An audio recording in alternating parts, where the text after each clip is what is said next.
Bienvenidos a un nuevo podcast de Día MSC. Soy su servidor, el asesor migratorio José Luis Aguado. Como ustedes saben, contratar a un extranjero puede convertirse en una penuria bastante complicada, pero sobre todo existe una pregunta que todos los extranjeros se hacen todos los días. Y para poder responderla, nos acompaña el día de hoy el socio de la firma de Día MSC y uno de los mejores abogados migratorios en México, el licenciado Ernesto. ¿Cómo está? Muy buenas tardes. Muchas gracias, José Luis. Muy bien. ¿Y tú? Pues excelente, disfrutando de una nueva temporada de videos. ¿Qué tal el calorcito allá por Nogales? Está precioso. Hay que disfrutar el calor. Ya me volví team calor ahora. Todos andamos sufriendo ahora sí de calor, ¿no? Pues muy contento de estar aquí de nuevo en un nuevo podcast de DMSC, José Luis. Tenemos un tema muy interesante que platicar hoy, por cierto estamos estrenando nueva cortinilla. Por ahí Vico, quien nos ayuda en todo el diseño gráfico de la firma, nos estaba enseñando los nuevos diseños y todo se ve muy bonito. Un placer, con mucho gusto para hablar de qué tema tenemos hoy, José Luis. Pues esta pregunta que yo creo que se ha hecho bastante famosa, todo el mundo le da vueltas, pasan los años, pasan videos de DMSC y la pregunta va a ser, ¿qué es una FM3, Ernesto? ¿Qué sirve? ¿Cómo la saco? ¿Cómo lo obtengo? Claro, obviamente empezamos por ahí con el tema de permiso de trabajo porque es como a donde va unido, pero es una pregunta muy recurrente que hacen las personas de ¿qué es una FM3? Claro, y a mí me gustaría empezar explicando, como siempre, el tema de la nomenclatura, ¿no? FM viene de las palabras forma migratoria y vamos a encontrar esta nomenclatura repetida mucho cuando hablamos de temas migratorios. Existe la FMM, que es la forma migratoria múltiple, y anteriormente la FM1, forma migratoria 1, FM2 y FM3. Tenemos que tener claro que esta es una denominación que recibían los documentos migratorios en México hasta el 2011, cuando sucede una reforma a la ley de migración. Se crea una nueva ley de migración que viene acompañada de un reglamento, de reformas a otras leyes.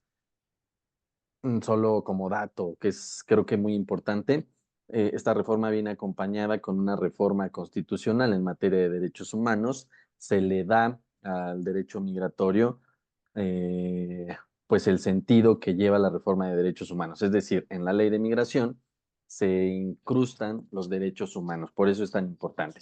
A partir de esa ley, los documentos migratorios reciben otro nombre. Actualmente tendríamos, por lo menos básicos, la tarjeta de visitantes por razones humanitarias, la FMM que ya mencionamos, la tarjeta de residencia temporal y la tarjeta de residencia permanente. Por ahí aparece un subgénero que es la tarjeta de residencia temporal estudiante. La FM3 actualmente sería lo similar a la tarjeta de residencia permanente en ese sentido, ¿no? Como lo explicaba el anterior sistema, numéricamente pasamos de la 1 a la 3 y digamos que en esta ya tenemos mayores beneficios y derechos y obligaciones en cualquier documento, pero acá más beneficios, que serían lo similar a la tarjeta de residencia permanente. ¿Por qué le seguimos llamando FM3? Pues por las mismas razones por las cuales le seguimos llamando a la Ciudad de México Distrito Federal o o al INE, IFE o Préstame tu IFE, ¿no? Por costumbre, ¿no? Porque se usaron estos nombres durante O mucho Bancomer al tiempo. BBVA. Exactamente, exactamente, ¿no? Se acostumbra a la gente, entonces todavía muchas instituciones bancarias o instituciones incluso de gobierno le siguen, y muchos extranjeros evidentemente le siguen llamando FM3, pero hablamos de una tarjeta de residencia permanente. Ya con ese entendido podemos explicar que hay distintas formas de obtener esta permanente, ¿no, José Luis? ¿Qué te parece si las vamos desglosando? Sí, como bien lo dices, ¿no? Justito existe como esta idea generalizada de qué tipo de documento es. Y a lo largo del tiempo, pues también escuchar, ¿no? La mayoría de las personas que vienen y solicitan una asesoría con la pregunta básica, quiero la FM3, es porque la asocian precisamente a esta tarjeta de residencia que tiene un permiso de trabajo. Entonces, la mayoría de las personas vienen a solicitarte el FM3 en el entendido de que la idea general del FM3 es la credencial que te va a permitir poder trabajar en México. Entonces, esta asociación que hacen las personas de quiero sacar mi FM3, la FM3, la FM3, que nos la pidan en diversos lugares y que nos soliciten pues precisamente estos medios para poder alcanzar este tipo de tarjeta, pues ha venido recurrentemente a repetirse y entender que siguen, por ejemplo, instituciones bancarias, instituciones comerciales, literalmente empresas, vaya, incluso el sistema financiero mexicano, el IMSS, instituciones públicas, pues siguen pidiéndote el famoso FM2 y FM3 para poder realizar tus procedimientos. Como bien lo decía Ernesto, o sea, se deja mucho a la interpretación. Hay personas que piensan que el FM3 pues es el temporal, hay personas que dicen que el FM2 es el permanente, hay personas que dicen que el FM1 era la de estudiante, entonces hay muchas ideas al respecto, pero si bien es cierto que se ha asociado a lo largo del tiempo la FM3 con la tarjeta que nos permite trabajar, pues sí es muy importante ponerse en esta posición de analizar cómo puedo yo realmente buscar este tema de trabajo en México.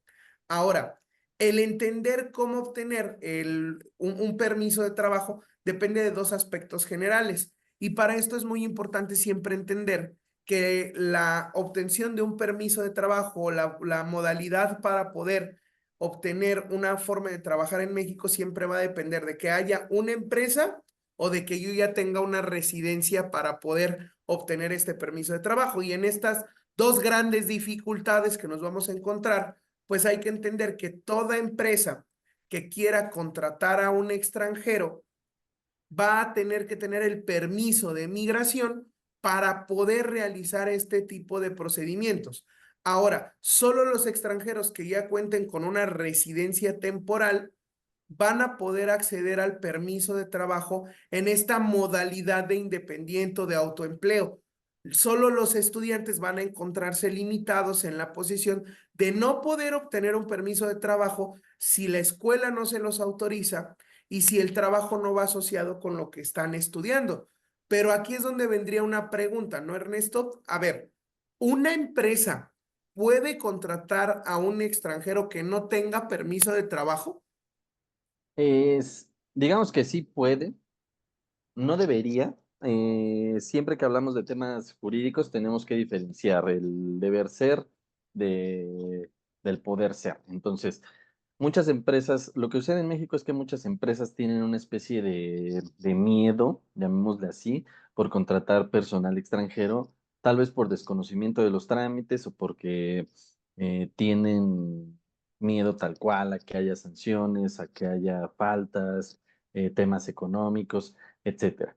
Lo ideal es que una persona que quiere contratar a un extranjero en México tenga la autorización del Instituto Nacional de Migración, que como viene diciendo José Luis, se refiere a un documento conocido como constancia de inscripción de empleador. Este permiso se obtiene siempre y cuando tengamos una empresa real y operativa, que tenga una oficina, que esté celebrando contratos, que esté facturando, que tenga personal contratado, etcétera. Solo así podemos demostrarle al Instituto Nacional de Migración que somos una empresa real, operativa y que nos pueden extender este permiso para contratar extranjeros. Una vez teniendo este permiso, podemos ya realizar trámites para que extranjeros trabajen en la empresa. Puede ser visa de trabajo o ya personas residentes en México, obtención de su permiso de trabajo. Eh, Cuando hablamos, por ejemplo, decíamos de la tarjeta de residencia permanente, pues la permanente hay que entender que ya tiene aparejado el permiso de trabajo, es decir, no hay que realizar un trámite adicional para obtener este permiso de trabajo. Ustedes se preguntarán, entonces, ¿qué documento me da el permiso de trabajo en automático? Si es, si no es FM3, entonces ¿cuál? Pues una tarjeta de residencia temporal que se obtuvo por oferta de empleo, fundamentalmente. O una tarjeta de residencia temporal que se obtuvo por otra vía y eh, que después hacemos un trámite para la obtención del permiso de trabajo. ¿Cuáles tarjetas se obtienen mediante otros procesos? Pues hablamos de varios supuestos, ¿no? La residencia temporal por unidad familiar, un matrimonio entre un extranjero y una mexicana, por ejemplo, o mexicana, extranjera y mexicano, etcétera, o mexicana y extranjera, porque se admite el matrimonio entre personas del mismo sexo, quiero decir, la tarjeta de residencia temporal por solvencia económica, por compra de bienes inmuebles, por ser inversionista en una empresa. Todas estas modalidades de obtención de temporal nos van a dar esta tarjeta y es susceptible de obtener un permiso de trabajo, para lo cual se requiere un aspecto muy importante, José Luis, ¿no? Que es el tema del SAT. Y mucha gente se pregunta, ¿qué es eso del SAT? ¿Ya tengo que pagar impuestos? ¿Es mucho? Si no me inscribo al SAT, ¿puedo trabajar o no? ¿Estoy cometiendo un delito? Es un tema que a veces genera muchas dudas, ¿no? Sí, yo como le diría a todas las personas, al final del día recordemos que la ignorancia no es una cuestión de carácter personal, ni es una cuestión que nos meta en un problema. Realmente el sistema migratorio mexicano ha tenido una evolución muy joven. Hay que entender que podrá sonar una cantidad de tiempo muy grande, 11 años después de la reforma en materia migratoria que tuvimos, pero la realidad es que todavía no estamos, pues total y absolutamente preparados para esta gran reforma. La recomendación amplia, real, muy grande, es que si alguna persona te está pidiendo tu FM3 o te está pidiendo el FM2 o te está pidiendo el FM1, o si llegas a tener este tipo de conflictos, sí es muy importante acercarse a tu asesor migratorio. Si ya lo tienes y ya estás con DMSC, pues muy tranquilo, siempre vas a tener respuesta a ese tipo de preguntas.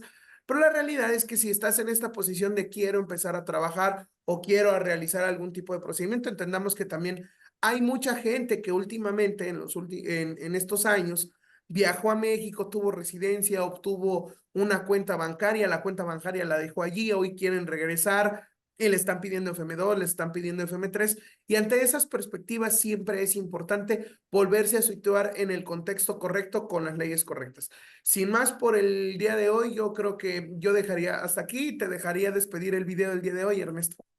Y claro que sí, antes recordar únicamente que nos sigan en todas nuestras redes sociales, el canal de YouTube, que le dé clic a la campanita para que no se pierdan los próximos videos, los próximos podcasts. Recuerden que cada semana se publican estos podcasts, que sigan las transmisiones en Instagram acerca de todos los temas en materia migratoria, que dejen sus dudas, sus comentarios, que nos platiquen qué les gustaría que platiquemos en los próximos podcast y, como siempre, recordar el eslogan que se ha vuelto famoso en todo el mundo de DMSC: nadie es ilegal en este mundo. Hasta luego, amigos. Hasta luego.